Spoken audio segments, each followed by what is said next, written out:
So the United States has been secretly helping the protesters in Iran as the regime there has violently cracked down in recent months.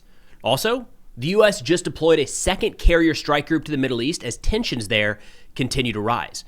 Now, I've been critical of the U.S. action, or lack of action, we should say, around the protests in Iran. So I wanted to lead with this new reporting from the Wall Street Journal because if this is accurate, great news. So just a couple hours ago, the Wall Street Journal said, quote, "The Trump administration covertly sent thousands of Starlink terminals into Iran after the regime's brutal crackdown on demonstrations last month in an effort to keep dissidents online following Tehran's stifling of internet access.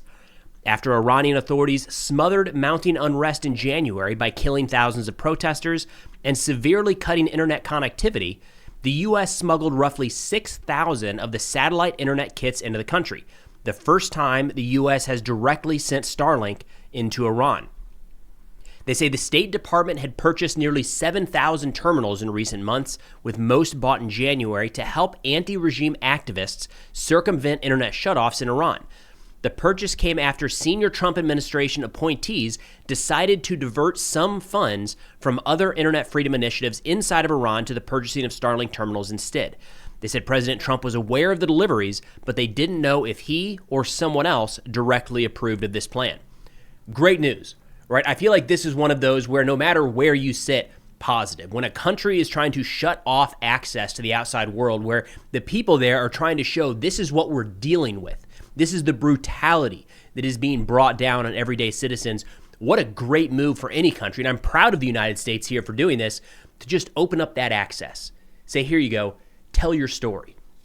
We've got a wide range of options where we could intervene, and I understand there's been a lot of pushback against U.S. intervention anywhere around the world in recent years. This feels like something everybody could get behind. Love this move by the United States, again, assuming the reporting here from the Wall Street Journal is accurate.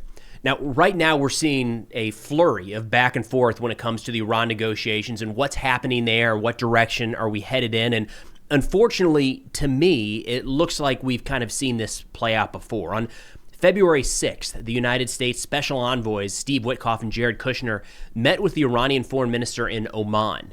Following that, President Trump said the negotiations went very well, and this was kind of like the first interaction, right? We're getting things back on track. But then just 3 days later, on February 9th, Iran said their missile program and support for proxies are off the table.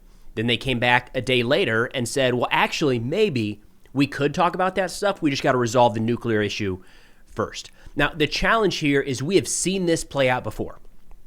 Classic Iranian stalling techniques. Now, the United States is asking for, I don't want to say maximalist demands, because there's been no request that the regime leaves or steps down or is replaced by any stretch. To me, replacing the regime would be a maximalist demand. I think a very rational demand, given what we've seen from them in recent years and decades.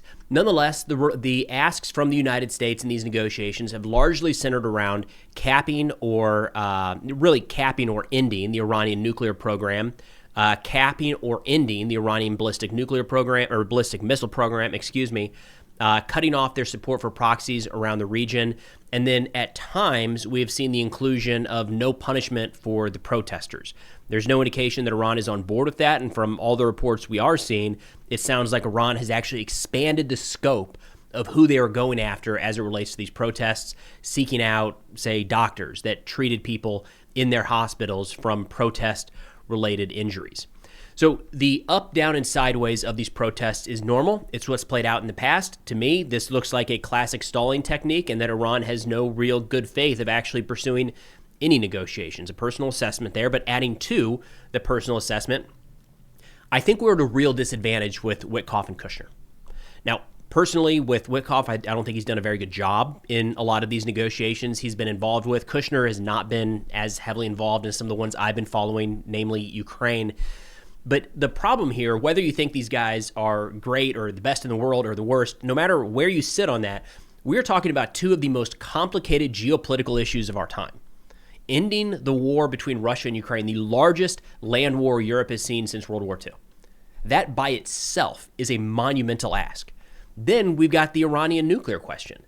No president, how many presidents do we have to go back through? 4 or 5 at this point that have not resolved this issue in an adequate manner, a long-term stable manner. That would be, again, a monumental project for anybody to undertake. The fact that Witkoff is in charge of both of these, I think, is a detriment to U.S. national security and our interests abroad. We just need more people. Again, this is like the number one issue for Iran, and it can't be number one for Witkoff. It at least shares a spot with Ukraine. And when you look at the negotiations between Russia and Ukraine, that is the number one issue for those countries. And we're putting somebody in there who, at the very least, is splitting his time in multiple directions. So I would very much like to see other people pointed to those spots. I think we probably would see more movement and probably more of a net benefit to U.S. national security interests. Now, speaking of those negotiations, it does look like the United States is trying to add a little pressure to Iran as we continue to deliver assets, military assets, to the region. According to Fox News, they said the USS Gerald R. Ford has been ordered to move from the Caribbean to the Middle East as President Trump weighs whether to take military action against Iran amid tensions in the region. This will put 2 aircraft carriers and their accompanying warships in the region. The USS Abraham Lincoln carrier and 3 guided missile destroyers arrived in the Middle East more than 2 weeks ago. The USS Ford, which set out on deployment in June 2025, was sent to the Mediterranean Sea from the Mediterranean to the Caribbean last fall. That was the buildup in Southcom off the coast of Venezuela. The Intel Frog over on X noted that the Ford is still well within the Caribbean as of this recording. So from this position, they suggest they could get into CENTCOM's area of responsibility in 9 days. So maybe 7.5 days if they move fast. But either way, you're talking about next week, really next weekend, before these additional assets arrive in theater. And one thing to keep in mind there as we look at when and if military action could take place, 2 carriers in the Middle East is not new. It's not unique. If you look in the immediate aftermath of the October 7th attack in Israel, the U.S. did surge another carrier strike group to the Middle East at that point. It's not completely unheard of. Of course, the U.S. didn't carry out any offensive action following the October 7th attacks either. So we can put them there just for deterrence and then move them back. The other is that the Ford is nearing the end of their deployment. Now, you would not think that a strike or don't strike decision is based off the exact deployment timeline of the Ford because it can be extended.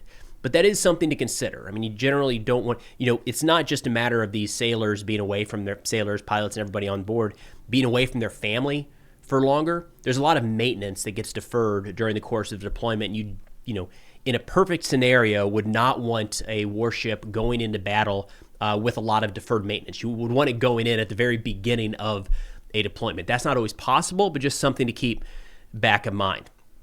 Now, continuing with the buildup, we've got the Warzone reporting that there are detachments from at least 3 F-15E Strike Eagle squadrons in the region, including one that recently arrived at an airbase in Jordan. There are also A-10 Thunderbolt close support jets and EA-18 Growler electronic warfare jets there as well. On the sea, there are F-35 stealth fighters, FA-18 Super Hornets, and EA-18 Growlers on the Lincoln, which recently arrived in CENTCOM. This was put out just before the news of the Ford moving into theater, so just kind of add to all of those numbers. They say the tactical aircraft join a stream of well over 100 cargo jets, bringing air defense systems and other assets into the Middle East. However, there does not appear to be the movement of any strategic aircraft at this point. So they're generally talking there about B-52s and B-2 bombers. In the lead up to the Operation Midnight Hammer back in June, we did see the movement and the staging of B-2 bombers at Diego Garcia in the Indian Ocean that would be within range of striking Iran. However, the bombers that actually hit Iran came from the United States. So, a couple different ways to look at that. We're not messaging strategic bombers being moved into the region, but as we know from just 8 months ago, we don't necessarily have to have those in theater for them to be used at a moment's notice. Now, one thing I wanted to share with you here that I think is just wild is Polymarket. Have you guys seen this? Now, I want to lead off by saying I am not sponsored. This is not a Polymarket sponsored video. I'm not affiliated with them in any way. I've never been sponsored by Polymarket. But I'm seeing this pop up more and more as it relates to geopolitical things, and it's wild. We're going to run through this here. You can bet money on when you think the United States is going to strike Iran. And I mean, I was playing with this earlier. I've never really been on the site before, but this is crazy. So here, if we decide today, we've got the inside news, February 13th, there's a strike on Iran later today, we could say, yes, put $100 on it, that would return $16,000. So if you've got the inside scoop, I don't know, let me know. We could do a little something here.